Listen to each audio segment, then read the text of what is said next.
Good afternoon, everyone, and welcome to BNR's daily transfer show. Well, it doesn't feel like a daily one. I know we've missed out the last couple of days. Me and Asim have both been pretty busy, but it's good to be back, and it's good to have my partner in crime, Shahid Bhai, all the way from Pakistan, with me on this one.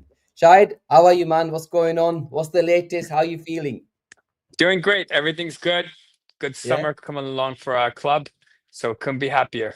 Yeah, yeah. No, look, it's been an unbelievable start to the summer. There's loads of news coming out, especially over the last few days when we haven't even been active. So I'm gonna start. There'll be a bit of Isak talk. We'll speak about Elliott and Marc Guehi as well.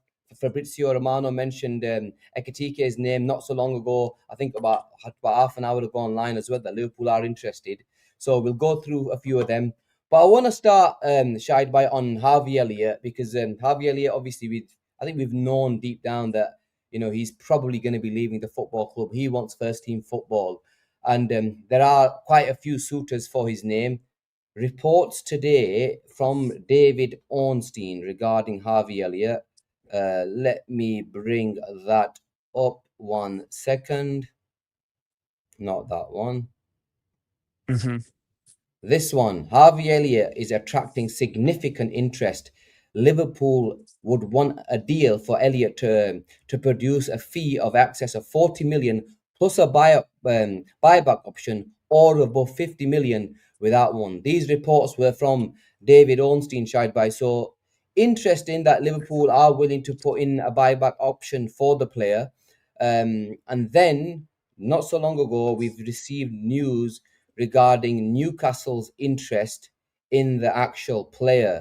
First and foremost, your thoughts on Harvey Elliott in terms of the 40 million fee with a buyback. On secondly, what would you do if a 50 million, would you take the 40 million with a buyback or you take a 50 million full on, get the 50 million and get it in? I'd go with the buyback. In fact, I was on with Asim last week, and I Mm, mentioned that the key word now has kind of moved away. When you're purchasing, they're looking for release clause, and when you're selling, I guess you're looking for buyback. So I would definitely do that because he is a Liverpool fan. He's still developing. Uh, Definitely, Liverpool took a position on uh, with regard to him by buying Florian Wirtz in that same area of the pitch. So it does set him back, moves him away from the ability to contribute. Slot doesn't seem to fancy him as much, or maybe he didn't fit in on that particular scheme of things with regard to the season, got caught in between positions, and then the injuries haven't helped him a lot, but he's really shined a lot at the under 21. And the thing is that I think that Liverpool should cash in because they're a little heavy over there and they're light in the number 6 position. So maybe they need to do a little bit of a recycling and sell one of their attacking midfielders and maybe keep the guys who can double up as a 6, which would be even Cujo and I yeah, mentioned before Maka as well. So I think that they should look at the buyback because these guys are still young and they could develop quite a lot as well. And already you're getting more than what you were probably expecting. Even though with the Gittins sale, the price seems to have pushed up now. 40, maybe Liverpool might think 40 is not that much, but I don't know. He's only played 4 matches, right? So in the league last year for us. So I think 40 is quite good for him and we have other needs on other parts of the pitch. I like him as a player. I've always liked him. He's done yeah. really well actually when he came off the bench, but he just wasn't able to fit in. But it's like you're going for the league title. Not everybody can play. There's 25 players in the squad, 24 players in the squad. Players like Chiesa, you like Chiesa so much. Yeah. Sometimes they don't get the opportunity. If you're winning, No, you can't argue with that. no, 100%. And look, I think most of us, in terms of our feelings towards Harvey Elliott, are the same. He's been a good servant to the football club, a guy that loves the football club. Sometimes it doesn't work out for you. There's players in front of you that are slightly better than you. We've just signed, what's his name, Florian Wirtz. So minutes for him are going to be even worse coming in towards this season anyway. So I think it's the right time. 40 million plus a buyback clause is probably the correct way of doing business, and I think that's what Liverpool will do. But it's interesting now, Shahid, by that Newcastle, the name Newcastle. is being mentioned. But I'm not gonna lie, Asim will tell you we were told that Newcastle were probably going to be a team that's going to come in for him. They've had an absolute shocker of a transfer window so far. Yeah. Being rejected left, right, and centre. We've seen today that even the likes of Xavi Simons rejected, Newcastle's advances.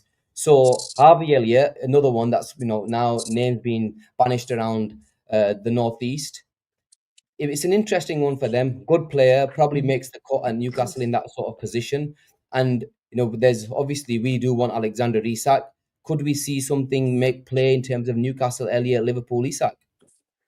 So look, you have to understand they also went for Guehi last year and they didn't get him either. So they've had Yeah, a bad time in the last couple of years, though they did manage to get Livramento, who's a very good player.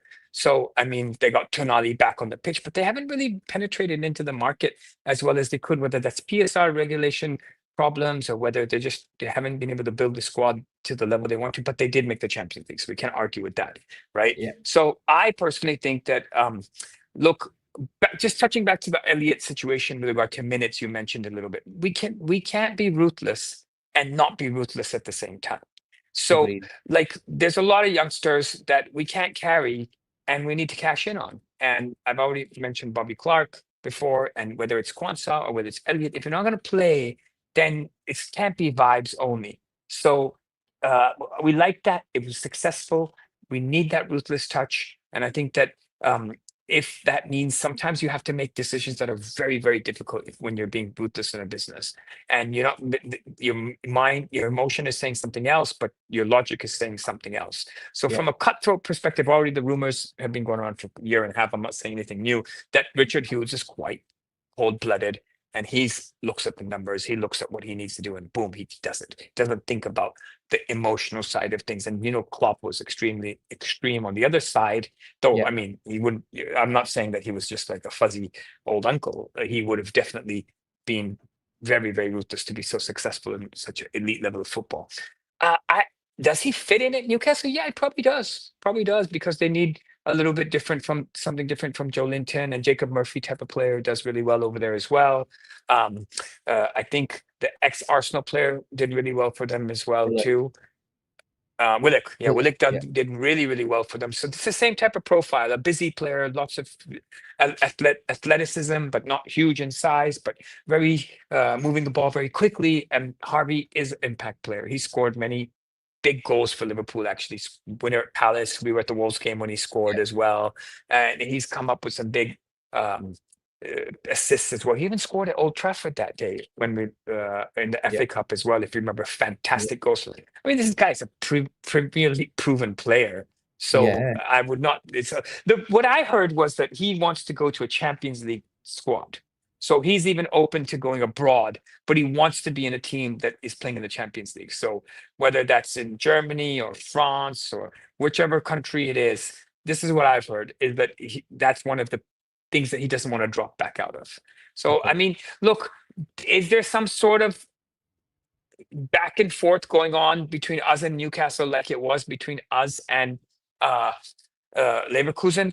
I can't say, but I can say this much, is that um, the Isak rumors are also looking very strong today. It's not Yeah. going away. No one's denying it. No one's saying no. That there's some legs to that. Yeah, because in terms of Isak, obviously we were away for the last couple of days. We've seen reports now that Isak, had a conversation with the board. I don't know how true all of this is. I'm just going by reports that he's earmarked that he probably wanted to leave this summer. Newcastle don't want that. He has got them Champions League, won them a trophy, and he probably wants to move to test himself, in terms of go and actually win the major honours. And major honours are, if you really want to go and challenge, you're not going to win them at Newcastle. So the rumours are not going away. It was 200 million 10 days ago. Then it dropped to 150. We've seen reports that the fee might be dropping to 120, 130. And I think that type of fee, I think Liverpool will make 100% make a move. Liverpool needed encouragement from Isak. And I mentioned 10 days ago, Liverpool will play it cool now. They'll wait for the encouragement. It feels like the encouragement now is we're into the next sort of wave of encouragement from the player. Then you will see maybe a contract negotiation where he rejects. Where do you see and how do you see this playing out over the next Well, couple of weeks? where are the players to convince Isak to stay at Newcastle. They're not in for There you Eze. go. They weren't in for Elise last year. They're Yeah. not in for Guehi this year. They were last year. They're not in for Kudus. They're not in for, I mean, they don't need a striker, but they're not in for any type of striker to help him. They're not getting any wingers. There's not any type of midfielder that they're going for. So maybe if they think that they can convince Isak to stay by signing Harvey Elliott, I mean, then he'd probably think that there's better players than Harvey Elliott at Liverpool. I should go to Liverpool because that's why Liverpool is selling Harvey Elliott. So I'm like, you either have to convince him to re-sign a contract, commit to you a little more deeper, so you can get some resale off of him maybe a couple of years from now, whether it be Saudi or what have you, or you, and that can only be done by showing him that he's going to progressively improve the standing of the club. Beyond that, there's another point that, like, now that this is getting a little bit more deeper, we have to think about a lot of the implications. So if you're Alexander Isak, what is there left for you to achieve at Newcastle? What's Yeah. the next step? You've won the trophy. You've made the Champions League. The max you can do next year is do the same thing again, right? Are you going to win the Champions League with the squad that you have? Highly unlikely. Are you going to Yeah. win the league title with the squad you have? Highly unlikely. It will be just the fact that can you actually um, win? Can you actually qualify for the Champions League again? Whereas if you go to a Liverpool or an Arsenal or any other club that can win the league, if you go there, that's a step. That's the next step. And consistent Champions League, going deep in the Champions League, just making the Champions League isn't enough. United made the Champions League with Andre Onana as a goalkeeper, Yeah. got knocked out in the first round. Okay, that's not enough. So I think that now that it's heating up, I think either you buy him players, he re-signs, or you have to sell him. Because if he just stands still and doesn't re-sign, you're losing 50 million pounds a year on him, right? Yeah. And is his heart in it? Is he full on into the project? You have PSR problems. I read somewhere half the squad is over the age of 30. Yeah. So, I mean, if look, everybody has a need. Would we be overpaying for Alexander Isak a little bit if we went for 130 million at age 26 with a couple of groin injuries? I would think I would be a little hesitant to make that deal. But then you have to weigh that up against Allison, McAllister, Van Dijk, Salah, Wirtz. I mean, all you need is the league title, Champions League is right there in your hands. You need a little bit of luck on the pitch and you can grasp it. So why not push home your advantage? And plus, in such a team, you're not going to have to play every minute of every season, and you'll be on the front foot a lot, like United used to be back in the day, like Liverpool used to be back in the 80s. And a lot of the matches being played in the other teams off. So you're not running around like crazy all day long. You're just looking for your chances every now and then. I mean, it's beyond the realms of uh reality actually for Yeah. us to get him, because we're just not used to this type of uh active movement in the transfer market by our club, which just goes and snap, snap, snap, and gets whatever we need and puts big money on the table. But it could happen. I think that Newcastle are in a little bit of a tough spot, but they're not building the club as aggressively as they used to, that they did in the first year, whether it's PSR or whether it's because Saudi Arabia has already gotten the World Cup, and Yeah. this was part of that building block that we're going to buy clubs, we're going to, make our league really strong, and it's going to end and culminate with the city of Neom and the 2034 World Cup in our country, and this is going to boost us into the modern world. Like, this is a Yeah. geopolitical That's game that. Yeah. here. That's the. Yeah, let's not kid ourselves here. This is all these football clubs are pawns now. Yeah. They're 100%. pawns in legitimacy for the different governments and different nations and the different rules of law, rulers of Yeah. law in these countries. So they're basically, I mean, I looked today, they were showing the city clubs. They have like 20 clubs. Okay. They have like 20 clubs, Mumbai FC, this and that, you name it, New York City FC, and a whole bunch of others. I think that there's a lot of rumors that maybe the PIF or the Saudi investment is cooling it off a little bit on Newcastle, telling them that they should look at Liverpool and maybe go as a self-sustainable model. In that case, they have to sell them.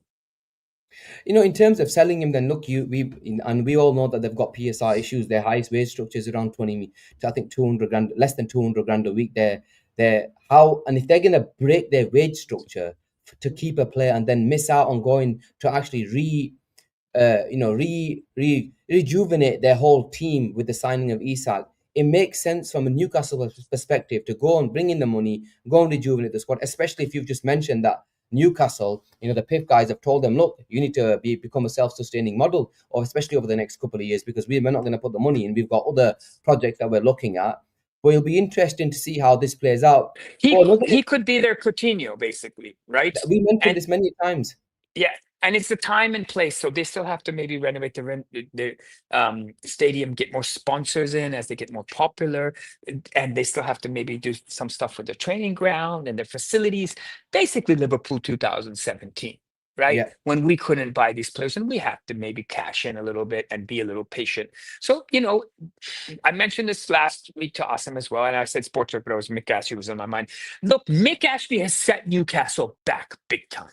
of Okay, course. so now you're going to have to do your time to come back and sit at the big boy table. Okay, which you never really sat at anyways because Bobby Robson took you there for a little while. But it's a huge club. We've been up there a couple of times, Yeah, right, to watch the matches. It's a huge yeah. club. Okay, don't even kid yourself. When I went up there and Naby Keita scored the goal that we won 1-0, I told my daughter, I said, 5 years guaranteed they're going to win a league title because I was following the Man City trajectory. But then Yeah. the PSR got a little strict. Everton got docked points, blah, blah, blah. And after that, they maybe had to cool off a little bit. But nevertheless, time is on Newcastle's side. Okay, don't get it wrong. They have 61,000 crazy fans in that stadium every week. All they got to do is play their cards right and build their team up, give their manager time, and they'll progress. They did take a step back last year when they didn't make the Champions League, but look at what happened to Villa. When you enter the Champions League fresh, no matter how much you try to prepare for it, no matter how many players you try to get for it, the grind and the intensity of the Champions League and the newness for your fans put so much pressure on you. They're so excited to be in it after a long time that you have to go hard on Wednesday.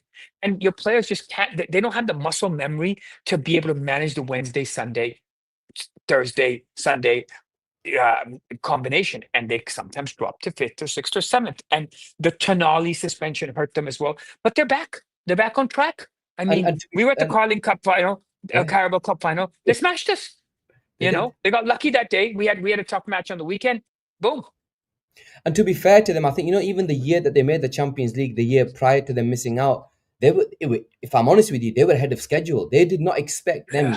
Nobody expected Newcastle to make the Champions League that year, the year that they did make it for the first time after a long time. So I think they were slightly ahead of schedule. It all came at once. They had to go and spend. Tonali's lot came, like you mentioned. Tonali's was a massive miss to them. And we've seen how well of a footballer he is this season. That he's been an unbelievable player.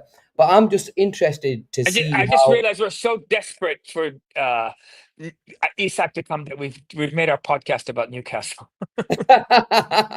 Look, I'll be honest with you. I've been raving and about Alexander Isak now for weeks, and I genuinely believe that he will probably end up at Liverpool. I think all we needed was encouragement, and I think over the last few days, the encouragement is coming now. Where the player, I know DiMarzio came out and said, "Look, the player has had these chats. He wants to move." This is the encouragement we wanted, and now I think over the next couple of weeks, a lot of it is going to depend on Darwin Nunez leaving.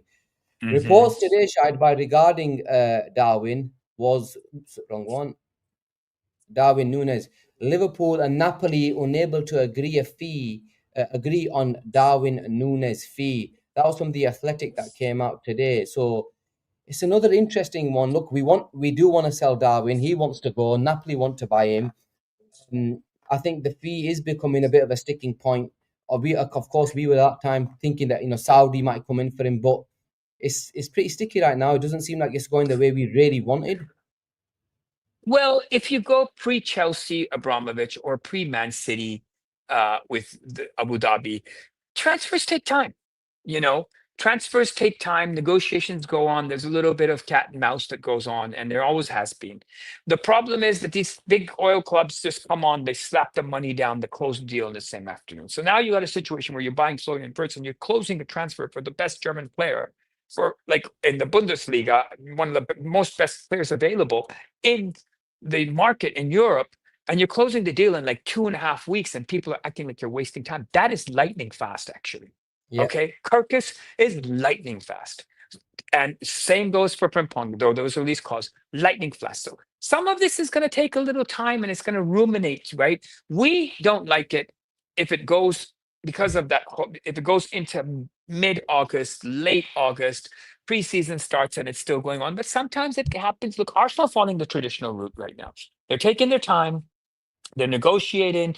They're playing back and forth. They're not diving in. They're buying a few other players here and there.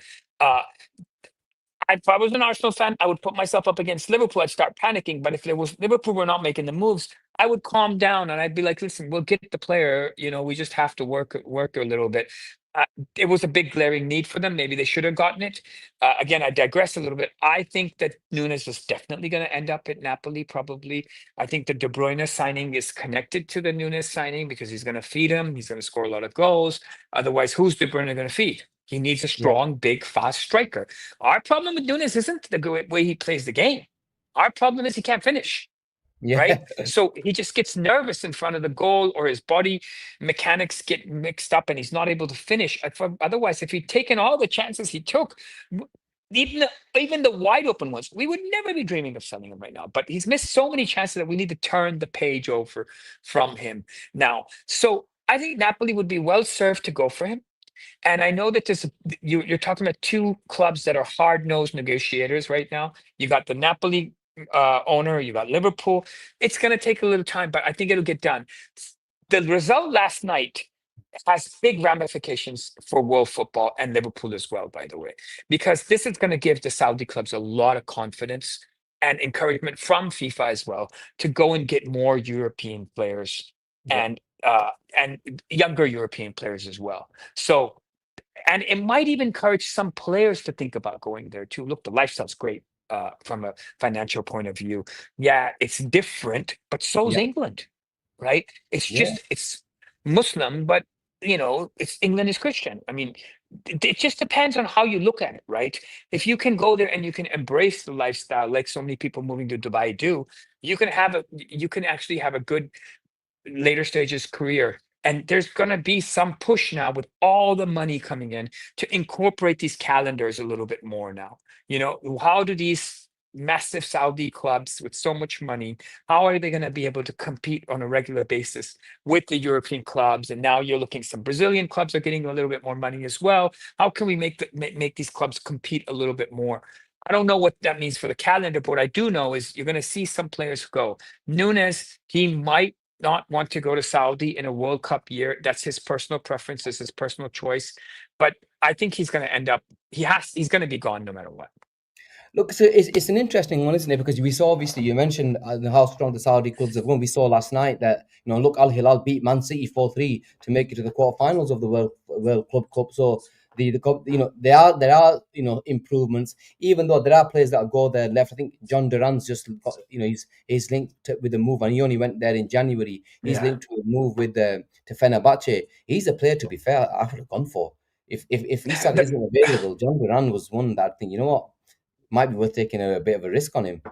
so John Duran's got a little bit of a tight personality. You know that. Like he Yeah, can get that's a the little thing. like, and so does Osimhen, right? And maybe for some reason the Turks are able to mesh better with them. But what I read was that John Duran was not happy with the way that Ronaldo was taking everything, the free kicks, and just Ronaldo's a real tough guy to play with in the last 10 years. Okay, that's the Portuguese national team.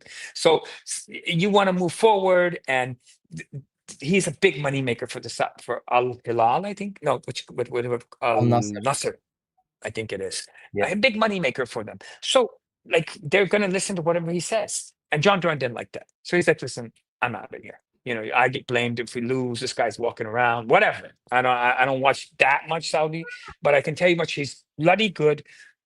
So's Osimhen, but I don't think they're gonna match the Liverpool profile.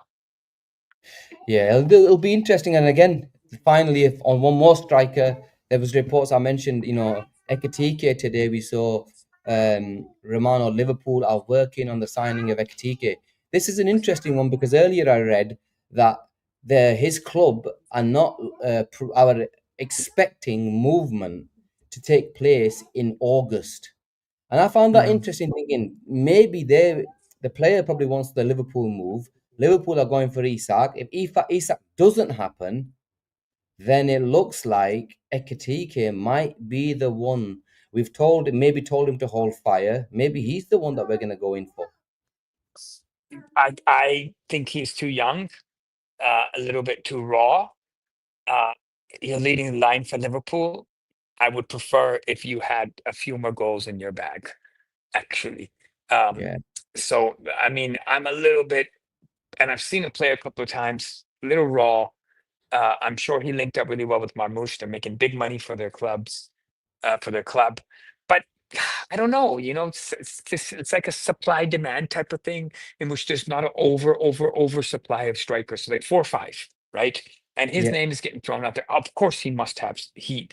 He's got tall, fast, quick, good shot. So he has fits all the matrices in as such. Uh, but I would want Isak instead. Let me put it that way. yeah. Look, we're I Liverpool fans. Give us anything right now, okay? We got one signing in like 2 years. Give us anything. We'll take him. Thank you. In anything and everything. We want everything this summer. Yeah, This is the thing. This is a yeah, summer yeah, yeah, where yeah, yeah, you give us a right back, left back, you give us a yeah, yeah, midfielder, striker, winger. We want it all yeah, yeah. because We we have haven't had for a waited so while, long. you know. Yeah, we had for a while. So Exactly. we'll, I actually, I take back all that nonsense I just said about him being raw and this crap. We'll take him. Yeah. No, look, I think it'll be interesting to see. We're seeing some reports. I don't know how some of the chat they've mentioned that Matt, I think is shared has mentioned something in regards to personal terms. Side, I'll put your message up because Nico Shader, I hope I've said his name correctly, had reported that we are reaching agreement on personal terms for Gay. Mm. Don't know how reliable he is though. And then Manch goes, he is reliable. Look, I'll be honest, I don't know how reliable he is, but I think personal terms side, were they really going to be an issue for Gay at Liverpool? Probably not. No, But you don't agree personal terms unless you're really, really close to making a signing, and unless your valuations are more likely than not going to be met between both the clubs, right? true. Otherwise, why would you go around agreeing personal terms with somebody who you are not so far away from their mother club to sign them? So it's a sign of things progressing very, very quickly, and it's such a great signing. I'm so excited about this signing. I have to tell you, like Mhm. for me, it goes Kirkes, Florian Wirtz, Gehi right now, and then Frimpong. Because you had Bradley, but Frimpong is a great signing, no doubt. But the most important signing I just mentioned is Kirkes, because that position is really, really badly needs athleticism, speed, and crossing and tackling. And you need to turn that position over. And of course, Florian Wirtz, one of the best players in the world. But Marc Guehi, people are really underestimating this guy. Okay, Yeah, I am telling you, I've watched him and he is really good, and his age profile is good. His price is good. Okay, yeah, because it's got only 1 year left in the contract. So you kind of stumbled into this, right? yeah, On top of that, he's a Premier League captain. So yeah. obviously, there's nothing wrong with this guy's attitude. He's a winner. He's a leader, and these are the type of players you need on the pitch, right? 100. And like he's just a quality player. Now, is he better than Kwanzaa in 5 years' time? I don't know. Maybe Kwanzaa will be better. But right now, for the next 3 to 4 years, he is better than Kwanzaa. Same situation you could say with regard to Ibu. Like in the next 2 or 3 years, you depending on whether Ibu resigns or not, you might need Gehi to replace him. Yeah, look, again, look, I think I completely agree with you in terms of signing Mark Guehi. It makes complete sense. Brilliant player, fantastic attitude. Your friend, one of your best friends contacted me. I had a quick exchange with him regarding Mark Guehi, Shide, and he had a quick chat with me regarding Mark Guehi. I was just asking him how is he as a person. He goes, look, he's a brilliant guy, a proper professional, gives it his all, loves Oh yeah, loves yeah, I know who football. you're talking Yeah, about. loves football, and he mentioned, he goes, look, it'll be, when he wants to play he wants to play the game, he wants to learn. And, what a move it would be if Liverpool managed to pull him off when teams are willing to pay 70, 60 million pounds for him only 6 months ago. Incredible. Incredible. Liverpool should not penny pinch over a few million here and there. This is like, this you don't it's a, just like a golden goose staring in the face. Just grab it. Honestly, I'm really excited about it. And look, uh, like I said, can have his moments. He's, of course, starting center back for the Premier League champions. He can have his moments, and sometimes he needs a rest as well. He's slightly injury prone from time to time. The contract news is still up in the smoke, even though LFC posted a very nice post about Ibu today, Yeah, seen that because it's today. been 4 years since he signed for Liverpool today. A lot of Yeah, people thought but maybe this is a sign that we are going to re-sign him, but obviously, if the contract negotiations were going to hell, then maybe they would not have posted it. So it's possible that Ibu just resigns, and that this was a little bit of posturing, a little bit of back and forth. My main issue is we don't want to go into next season with a repeat of what happened, because there was a rumor going around about that too, that maybe Liverpool want to take their chances like they did with Virgil and Mo. And I mentioned this before. I can't do it.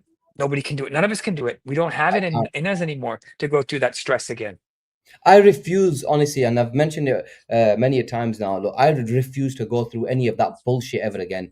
Either you sign or you pop off. That's Yeah. my thingy. There's no ifs or buts. We have to be ruthless. I ain't letting any other football club determine how Well, the look, you how have to to our understand, we football club. had a change of regime, which our Yes, sporting directors were being changed, our yes, manager was agreed. being changed. So we took our eye off the ball with regard to this because of all of that.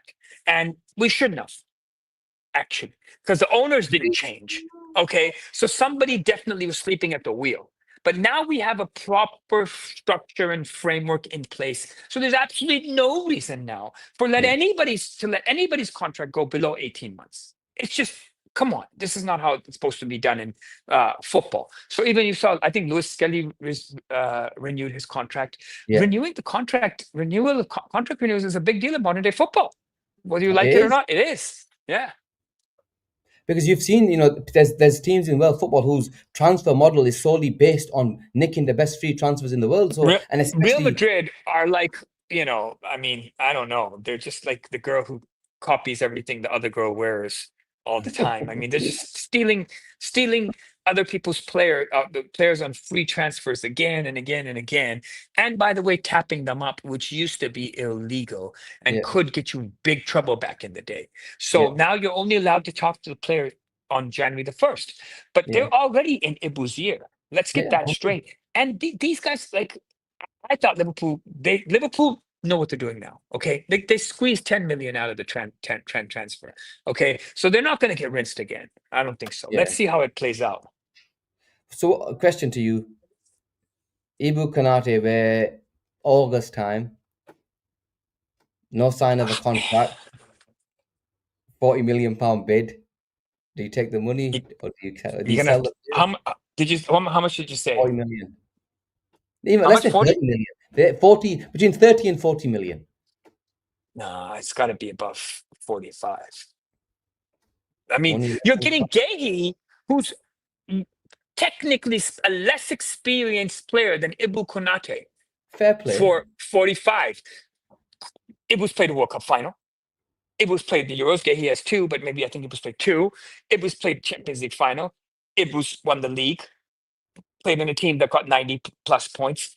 I mean, he's at least 20% more expensive than Gehi. At least. Okay, so if you're paying 40 for Gehi, you got to get 450, 51 for Ibu. So it's simple. If you're paying 50 for Gehi, you got to get 60, 61 for Ibu. Because they both I, have the same amount of time left on their contract. And by the way, the fact that Palace are selling Gehi and buying his replacement, Diomande, should also wake Liverpool up to the actual situation that when it does go below 12 months or 14 months, that is a red alert situation. And to yeah, let Ibu walk around after what was going on last year, to let Ibu walk around with a 12-month contract, I mean, Liverpool need to make up their mind and fast about this, yeah, actually. But once Gehi gets signed, like this whole domino effect of Diomande to Gehi to Liverpool, then there's going to be a lot of pressure being put on Ibu, because then you have the replacement. You're like, listen, you want to stay or you want to go? Make up your mind, bro. What is this? Okay, you want to sign the contract? Here it is. It's good money. It's this percentage of a raise. It's this much compared to Verge. This is it. This is what we're giving you. Take it or leave it. We're going to negotiate with you long enough because you have Gehi in your back pocket. But right yeah, now, all you got is Joe Gomez, because you just sold Kwanzaa too. So you're going yeah, to have to listen to Ibu. But I think this is all going to play out very quickly. Yeah, no. I completely agree with you. I think I'm pretty confident that Ibu will sign the contract. It's just it'll be interesting to see what happens. But I'm completely with you. If come August the contract's not signed, especially over the next 4 to 5 weeks, I want him gone. I'm not letting You any. could see, you could see Ibu, Gehi, Verge, Frimpong attacking like a crazy guy from the right. Kirk is attacking like a crazy guy from the left, and you could actually play a 5-3-2. You know, you Yeah, could, because or a Gay's got five, dead in that. or a Gay has to. 5-1-1-3, or Yeah, whatever however. it comes out to. It'll be Yeah, interesting to five see one what three. happens, especially over the next obviously 4 weeks into regards to transfers, but I'm looking forward to how slot is, especially with the preseason games. They'll obviously start in a couple of weeks' time, and it'll be I think it's what is it 10, 12? Is it 10 days, 11 days since when Liverpool report back to training? It's not bloody hell. It's crazy because I Man think City the season just finished. seventh. Very soon, very soon. And the thing is, keep in mind, Trey Nguyen has re-signed his contract as well. It's Yeah, his birthday yesterday. He's signed, yeah. and Tyler Morton's going to be demanding a good fee for whatever is decided for him with the because he's just assisted for the winner. He played really well in the under 21. So you got Pachetic, you got Morton, you got Elliott. All three of those guys sponsor four players uh, that were in that won the under 21s. All are on the market. What do you plan to like? My main concern now is like I'm gonna let things play out with the Isak situation now. It's not really like something that I'm thinking too much. I think Nunez goes, we get a striker. Ekitike might be a negotiation tactic with Newcastle, Yeah. and Isak is gonna put pressure. I mean, it sounds so crazy. I think we might be getting Alexander Isak. This sounds. I like. I just can't wrap my. I still can't get. I still can't believe we got Florian Wirtz. Now you're telling me we're gonna get Alexander Isak. So now we have to get more and more greedy, right? So tell me who's gonna play when Ryan Gravenberch gets tired? Is it gonna be Alexis McAllister and Curtis Jones and Dominic Soboslai, while Florian Wirtz takes care of attacking up the pitch, and maybe Cujo helps him, and then these guys drop back a little bit. Maybe you tell Soboslai, we're going to use your athleticism, but can they turn and pivot on the ball the same way that Ryan Gravenberch can under pressure? Maybe Alexis McAllister can, but Dominic Soboslai is a bit of a modern metronome type of player. But I mean, he's the captain of Hungary. You tell him to play anyway, he probably can. Are you going to do that? Or you're going to look for somebody who can turn with a little bit more dexterity, hold the ball, pass it back to the left back, receive it, tip it over the top, cover the space, put the tackles in. Is that kid Morton? Is that kid Bekcherik? Have they You said bulked the up name. enough? Can they go up against Baleba? Can they go up against Rodri? Can they go up against not no longer Thomas Party, but can they go up against Declan Rice? Are they going to be intimidated when they go up against them? It's 6-on-6 because if Gravenberch has two yellow cards and isn't playing, who's playing number 6? And then if you drop back Alexis McAllister, you're losing a lot of shooting and a lot of goals. What we want is we want McAllister taking a shot, and then everybody running towards him slipping it to Verts, and Verts taking the shot. So we don't want McAllister to drop too far back because he's great attacking wise as well. And For keep me, in mind, these was guys are going to be flying back from South America. So who's yeah. going to play when they're flying back from South America? Who's going to play on the right wing when Salah's gone for the AFCON? So everybody's nixing the Kudus rumors, right? And there was another African, Osimhen. We don't really need Osimhen or Kudus, to be honest with you. I love Kudus, but we don't need him because we can't lose another player for AFCON for 6 weeks. Kudus isn't going to AFCON, by the way, this year. Their team Oh, didn't he qualify. isn't. Yeah, their Oh, team didn't okay. qualify. Uh, Ghana, the midfielder you mentioned, though, I know a name, and I think Liverpool will go for him towards the end of the transfer window, and his Morton. name is Morton. I think Liverpool are going to Palace make. but it becomes an ego thing. Now you can't, they're not going to let you rape, pillage, and raid them like that. They'll give you one, they're not going to give you two. But You if the know, players you're getting 70 million pounds for I an don't Adam know. Morton. He could have sold Eze, Gehi, and Olise last summer.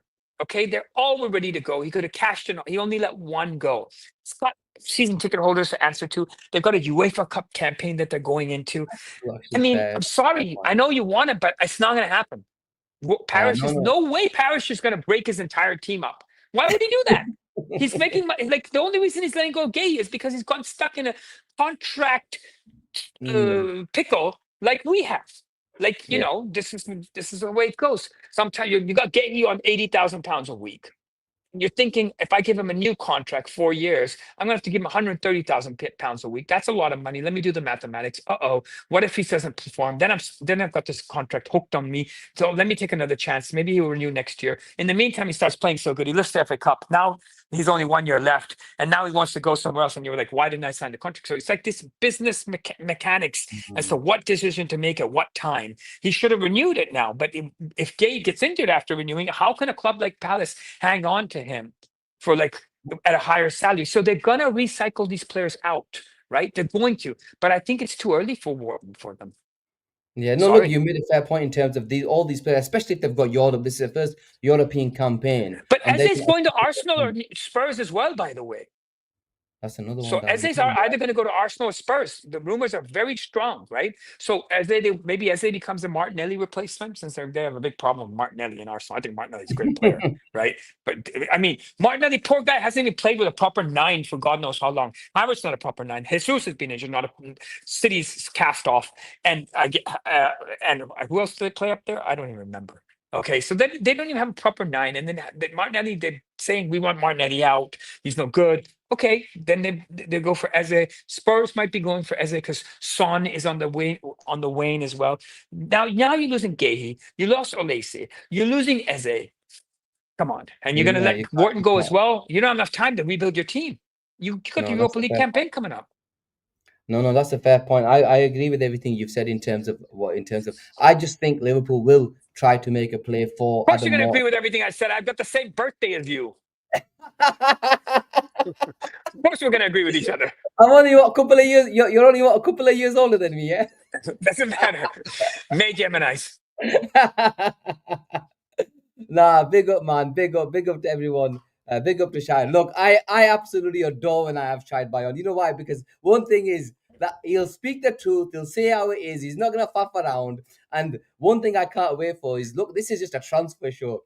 Wait till we get to the actual season when the games are going on and we have to give real, analysis on the games. You want to see passion from football fans. He definitely brings a whole load of abundance of that. And Have you you seen know, yourself? that's why I You're said we going had a match made in crazy. heaven. You're going crazy in the stats.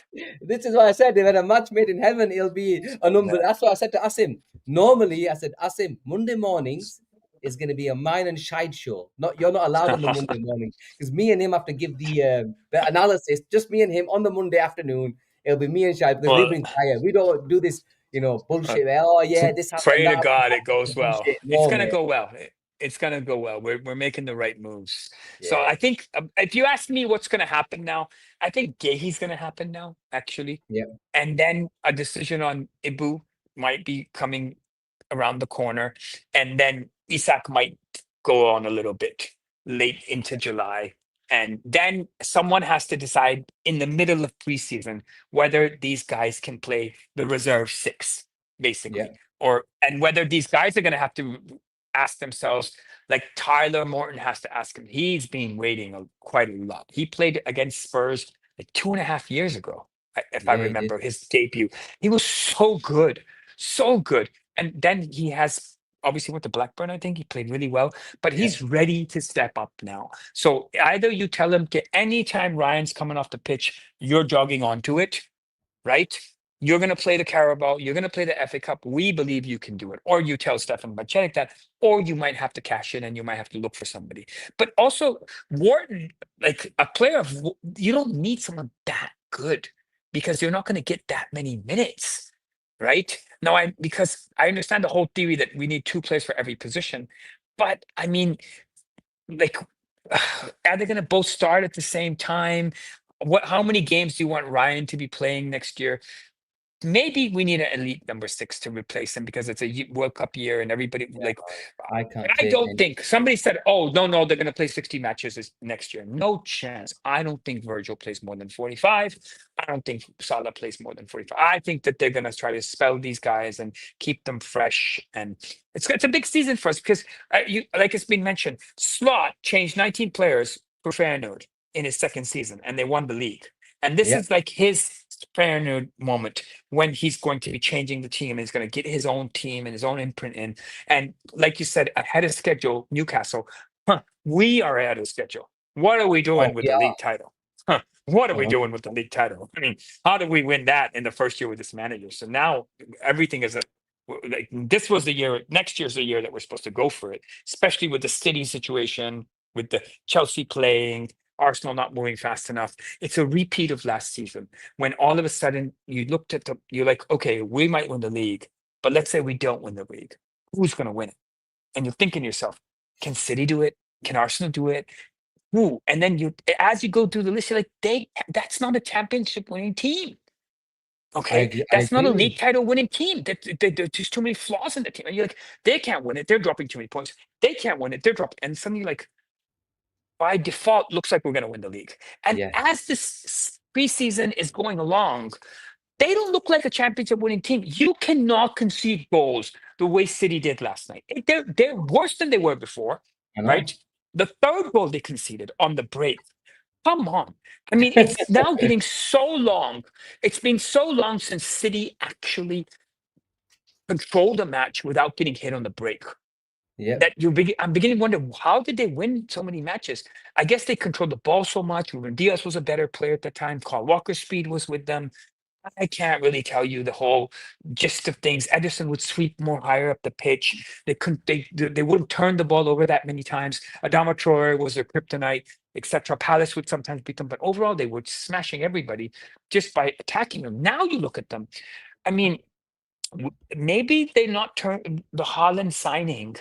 Maybe that's causing them to not be able to move the ball in the tiki-taka manner, so they're not able to retain the possession long to the 60-70% possession stats. And if you go below that or whatever it was, and what if it goes below and you give the ball too many times to the opposition and you're still camped at your halfway line, then you're going to get broken through. And all these big clubs do that. They do camp at the halfway line. So do Yeah. we. But you're not supposed to give the ball away that many times, because then you need to have really pacey uh, Oh, and this is defenders a to be big able to get issue, back. with So Walker. City have a problem. Yeah, with Walker, the recovery pace Walker had, the amount of times Walker bailed them out was so many times because he was unbelievably Mhm. quick and a really, really good defender, to be fair to him. But when Yeah. Walker left, Edison's form hasn't been there. The defensively, they haven't looked nowhere near as good. Ruben Diaz is Stones' ball retention, yeah, not having Stones, his ball retention. So if you don't have to run back if you don't give the ball away, right?